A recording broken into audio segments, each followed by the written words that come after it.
Hello there!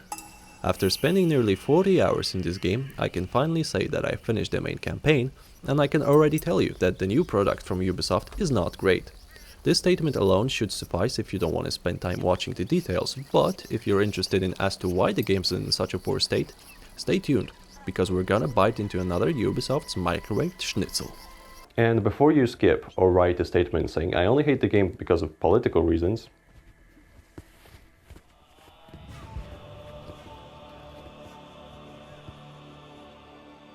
before you stands a long-time fan of this series, someone who has completed every single game on this list, and Assassin's Creed 2 I've beaten 3 times. I'm sorry. This fellow over here, he didn't play Assassin's Creed Mirage. Thank you. Moving on.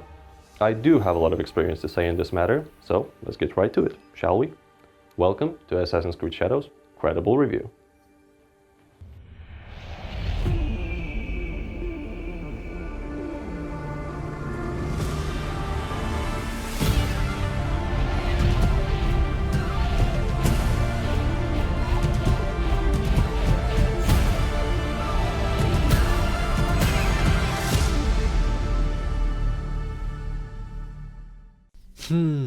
If I were to compare this game to anything, it would be your most gorgeous classmate from primary school, smart, humble and kind. And when you both graduate high school, you find out she opened a profile on a blue platform and she's uploading spicy corn videos.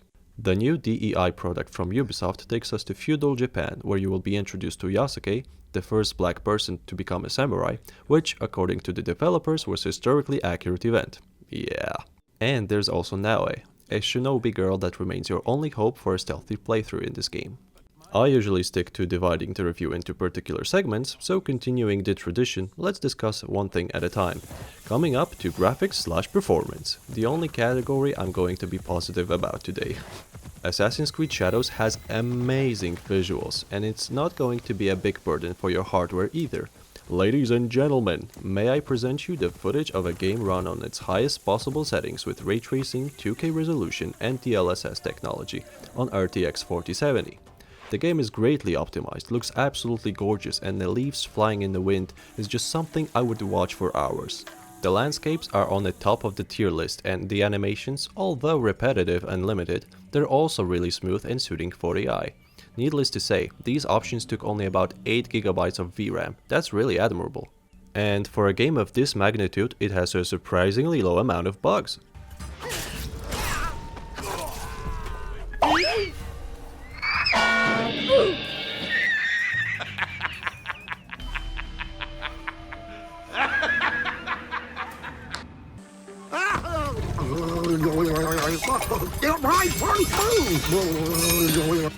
And while we're at it, we might as well discuss the fact that Ubisoft is evolving with the faces, but backwards.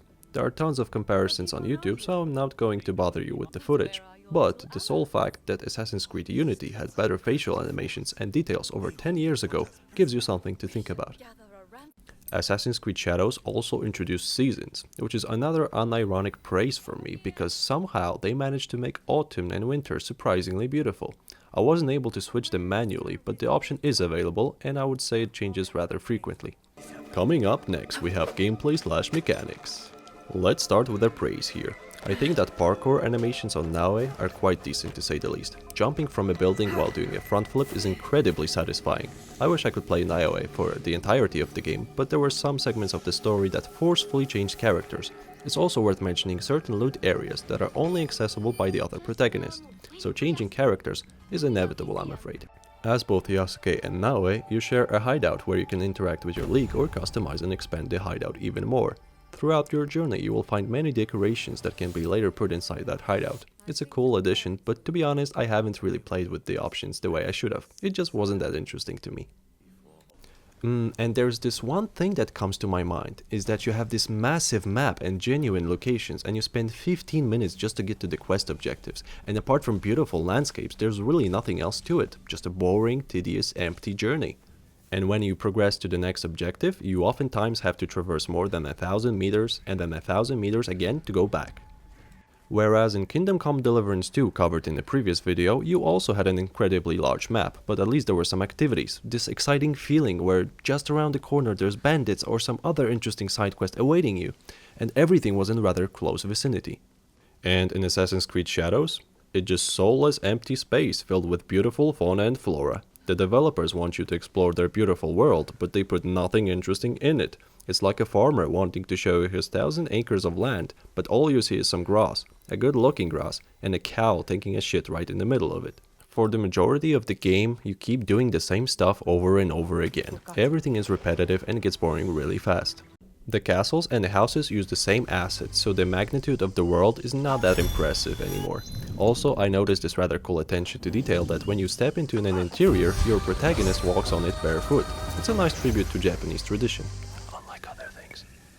Another thing that existed in the previous games, but also exists in this one, is the ability to upgrade and change the models of your armor and weapon. It's a very convenient mechanic. In terms of combat mechanics, it's all very similar to the previous RPG releases of the game. You get special abilities which can be unlocked with the skill points, but the next rows of your skill tree are blocked by a knowledge mechanic. Basically, if you don't do those side activities, you won't be able to progress even if you possess 1,000 skill points. And it wouldn't be the first time the game forces upon you their side activities. If you play on harder difficulties, it's necessary to do some tedious quests. If you are under-leveled or unequipped, you will struggle for hours fighting a boss, and as a result you will probably lower the difficulty or skip the game entirely, in the worst case scenario. One of the new things introduced in this game is the second health bar, which acts as an armor meter.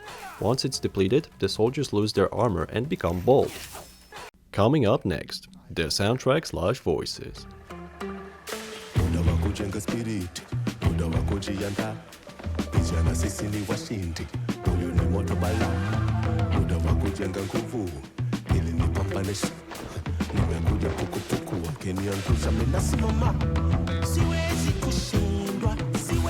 It is an honor to return your katana, Sensei.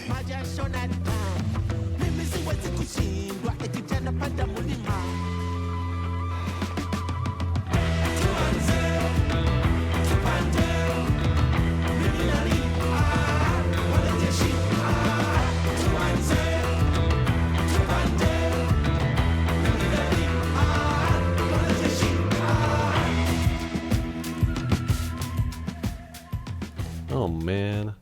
I know music is a conduit to express yourself, but man, there are some boundaries you just don't cross. Shoving rap or hip-hop lyrics into sublime Japanese melodies is the next level of profanity for me. Some children in this game even sound like a mature woman, which was hilarious to be fair. Bad cat! Greetings, young miss. Will that cat make a good pet? No, this is a bad cat. Mother only likes cats who follow the rules. In other words, the voice acting in this game is insipid and nothing to be proud about. And now the cherry on top, the story. Wait, what story? But in all seriousness, the story in Assassin's Creed Shadows is bland, boring, uninspiring. It has poorly written dialogues, just like in Dragon Age Veilguard. Everything is so focused on political correctness that it's almost painful. I haven't found any characters that really stood out of the crowd. You can pet the animals, but you can't kill them. You can draw them instead as part of the new side activity.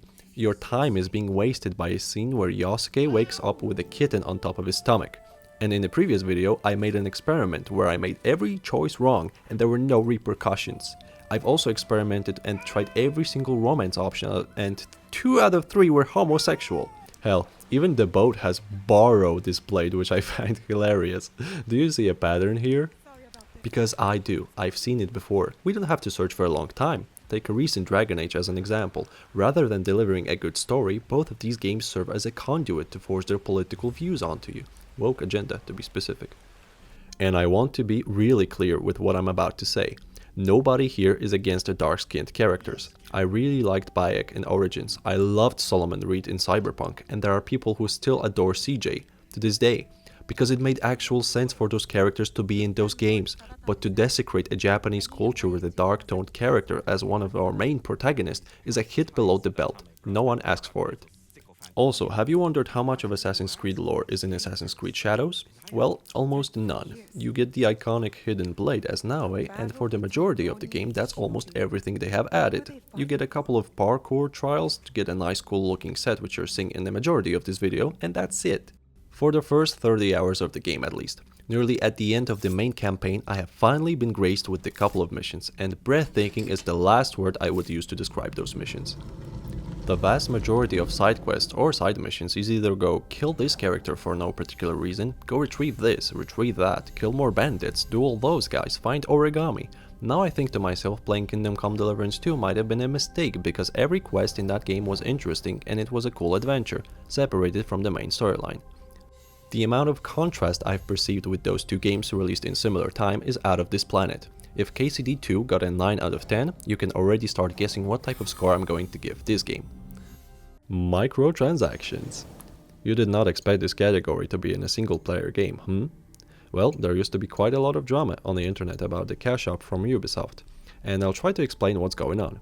You see, without Ubisoft Plus, the game with its full contents cost about $130, Standard Edition cost about $70, and on top of that, the game offers you currency to expand your hideout, and there's also items that have actual stats on them fulfilling the definition of pay-to-win game. A lot of gaming community deems this procedure as despicable, and I'm among those people. The summary. As a massive fan of the series, I absolutely dislike the current state of Assassin's Creed franchise. Ubisoft will not financially recover if it keeps repeating the same mistakes and keep releasing such mediocre products. Now, when it comes to giving this game a score, I'm struggling with myself whether to give this game a 5 or a 6. Objectively, this game deserves a 6, given its magnitude. The time you can spend in the game, the visuals, but if we look at the bigger picture, if we compare it to the absolute giants like Baldur's Gate 3 or Witcher 3, and how Ubisoft kept releasing the same schnitzel that followed after Origins, the arrogance, the insolence with the price and the pay-to-win drama on top of that. This game gets a 5 out of 10 score from me. Hate me for this if you wish, but this channel will always be about credibility and giving strict scores. I was struggling really hard to like this game. I didn't have much fun, and my love for the franchise remains only in memories now. The only way for the Assassin's Creed to retrieve its former glory is for Ubisoft to step down and sell the company to someone actually passionate about video games. And with this rather bitter ending, it's time for me to finish this video and await another premiere in April. I bid you a good day and farewell for now.